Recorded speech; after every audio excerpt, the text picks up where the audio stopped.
আমাদের দেশে কিছু রাজনৈতিক দল আছে, তারা অতি উদার, অতি অসাম্প্রদায়িক হওয়ার ভান ধরে।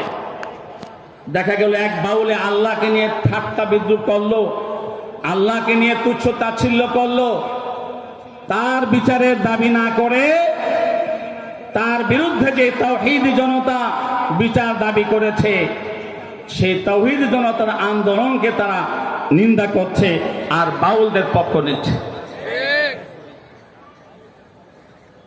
আইনকে নিজের হাতে তুলে নেওয়ার কোনো সুযোগ ইসলাম দেয়নি, আমরাও কাউকে দেই না। আমরা এই কথাও বলি যে রাষ্ট্র হচ্ছে দেশের সকল মানুষের ধর্মীয় বিশ্বাসের সবচেয়ে বড় আমানতদার। রাষ্ট্রের দায়িত্ব হচ্ছে দেশের সকল নাগরিকদের তাদের ধর্মীয় বিশ্বাসের হেফাজত করা।